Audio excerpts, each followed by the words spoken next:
कृष्णाय वासुदेवाय हरिये परमात्मने प्रणतक्लेशनाशाय गोविन्दाय नमो नमः।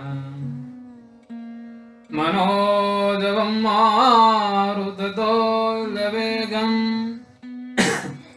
जितेन्द्रियं बुद्धिमतां वरिष्ठम् वातात्मजं वानरयूथमुख्यं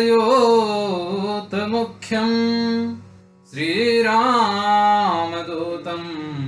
शरणं प्रपद्ये।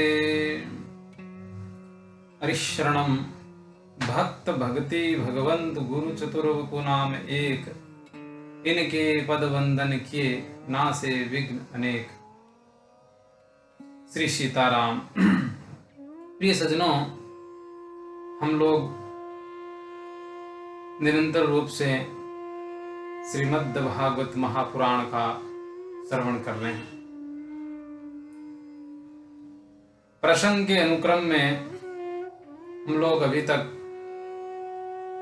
प्रथम स्कंद का वाचन कर चुके हैं। द्वितीय स्कंद का वाचन निरंतर रूप से आप लोगों को श्रवण करवा रहे हैं।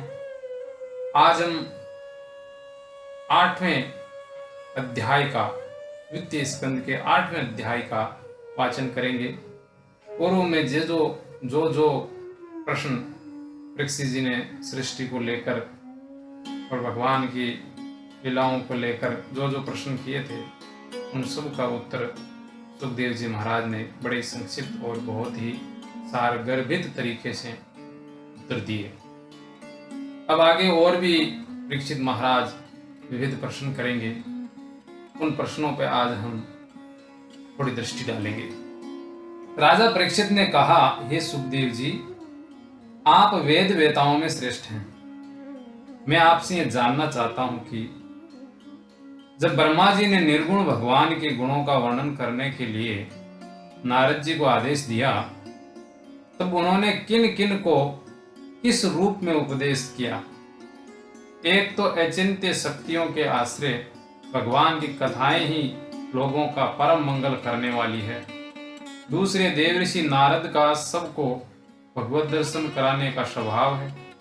अवश्य ही आप उनकी बातें मुझे सुनाइए। हे महाभाग्यवान सुखदेव जी, आप मुझे ऐसा उपदेश कीजिए कि मैं अपने आसक्ति रहित मन को सर्वात्मा भगवान श्री कृष्ण में तन्मय करके अपना शरीर छोड़ सकूं। जो लोग उनकी लीलाओं का श्रद्धा के साथ नित्य श्रवण और कथन करते हैं, उनके हृदय में थोड़े ही समय में भगवान प्रकट हो जाते हैं। श्री कृष्ण कान के छिद्रों के द्वारा अपने भक्तों के भाव में हृदय कमल पर जाकर बैठ जाते हैं और जैसे शरद ऋतु जल का गंदलापन मिटा देती है, वैसे ही वे भक्तों के मनोमल का नाश कर देते हैं। जिनका हृदय शुद्ध हो जाता है, वह श्री कृष्ण के चरण कमलों को एक क्षण के लिए भी नहीं छोड़ता। जैसे मार्ग के समस्त कलेशों से छूटकर घर आया हुआ पथिक अपने घर को नहीं छोड़ता। हे भगवान सुखदेव जी, जीव का पंचभूतों के साथ कोई संबंध नहीं है, फिर भी इसका शरीर पंचभूतों से ही बनता है। तो क्या स्वभाव से ही ऐसा होता है अथवा किसी कारणवश आप इस बात का मर्म पूर्ण रीति से समझाते हैं, पूर्ण रीति से जानते हैं? आप मुझे बतलाइए। भगवान की नाभि से वह कमल प्रकट हुआ जिसमें लोकों की रचना हुई। ये जीव अपने सीमित अवयवों से जैसे परिचिन्न है, वैसे ही आपने परमात्मा को भी सीमित अवयवों से परिचिन्न सा वर्णन किया। ये क्या बात है? जिनकी कृपा से सर्वभूत में ब्रह्मा जी प्राणियों की सृष्टि करते हैं, जिनके नाभि कमल से पैदा होने पर भी जिनकी कृपा से ही ये उनके रूप का दर्शन कर सके थे, वे संसार की स्थिति उत्पत्ति प्रलय के हेतु सर्व अंतर्यामी और माया के स्वामी परम पुरुष परमात्मा अपनी माया का त्याग करके किस में किस रूप से शयन करते हैं। पहले आपने बतलाया था कि विराट पुरुष के अंगों से लोक और लोकपालों की रचना हुई, और फिर यह भी बतलाया कि लोक और लोकपालों के रूप में उसके अंगों की कल्पना हुई। इन दोनों बातों का तात्पर्य क्या है? महाकल्प और उनके अंतर्गत अवान्तर कल्प कितने हैं? भूत, भविष्य और वर्तमान काल का अनुमान किस प्रकार किया जाता है? क्या स्थूल देह अभिमानी जीवों की आयु भी बंधी हुई है? ये ब्राह्मण श्रेष्ठ, काल की सूक्ष्म गति, त्रुटि आदि और स्थूल गति, वर्ष आदि किस प्रकार से जानी जाती है? विविध कर्मों से जीवों की कितनी और कैसी गतियां होती है? देव, मनुष्य आदि योनियां सत्व, रज और तम, इन तीन गुणों के फलस्वरूप ही प्राप्त होती है। उनको चाहने वाले जीवों में से कौन कौन किस किस योनि को प्राप्त करने के लिए किस किस प्रकार से कौन सा क्रम स्वीकार करते हैं? पृथ्वी, पताल, दिशा, आकाश, ग्रह, नक्षत्र, पर्वत, नदी, समुद्र, द्वीप और उनमें रहने वाले जीवों की उत्पत्ति कैसे होती है? ब्रह्मांड का परिणाम भीतर और बाहर दोनों प्रकार से बतलाइए। साथ ही महापुरुषों के चरित्र, वर्णाश्रम के भेद और उनके धर्म का निरूपण कीजिए।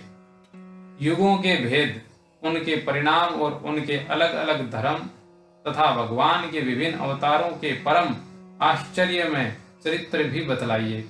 मनुष्यों के साधारण और विशेष धर्म कौन कौन से हैं? विभिन्न व्यवसायों वाले लोगों के, राज ऋषियों के और विपत्ति में पड़े हुए लोगों के धर्म का भी उपदेश कीजिए। तत्वों की संख्या कितनी है? उनके स्वरूप और लक्षण क्या है? भगवान की आराधना की और अध्यात्म योग की विधि क्या है? योगेश्वरों का क्या ऐश्वर्य प्राप्त होते हैं तथा योगेश्वरों को क्या क्या ऐश्वर्य प्राप्त होते हैं तथा अंत में उन्हें कौन सी गति मिलती है? योगियों की लिंग शरीर किस प्रकार भंग होता है?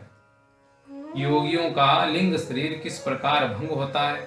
वेद, उपवेद, धर्मशास्त्र, इतिहास और पुराणों का स्वरूप एवं तात्पर्य क्या है? समस्त प्राणियों की उत्पत्ति, स्थिति और प्रलय कैसे होता है? बावली, कुआ खुदवाना आदि स्मार्त, यज्ञ, यागादि, वैदिक एवं काम्य कर्मों की तथा अर्थ, धर्म, काम के साधनों की विधि क्या है? प्रलय के समय जो जीव प्रकृति में लीन होते हैं उनकी उत्पत्ति कैसे होती है? पाखंड की उत्पत्ति कैसे होती है? आत्मा के बंध मोक्ष का स्वरूप क्या है और वह अपने स्वरूप में किस प्रकार स्थित होता है?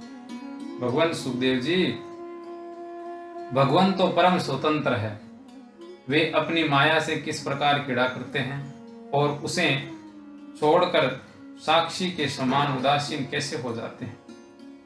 भगवान, मैं ये सब आपसे पूछ रहा हूँ, मैं आपकी शरण में हूँ।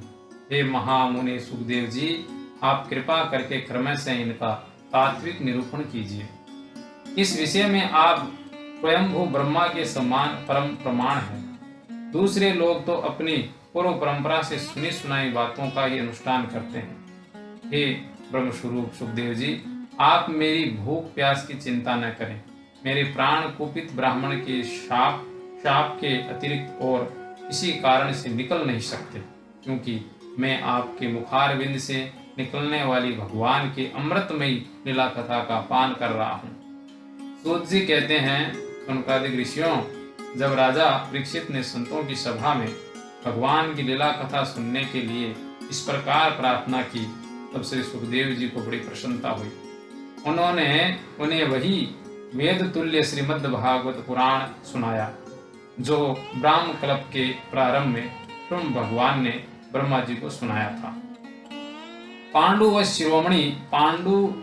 वंश शिरोमणि परीक्षित ने उनसे जो प्रश्न किए थे वे उन सब का उत्तर क्रम से देने लगे। हरिशरणम।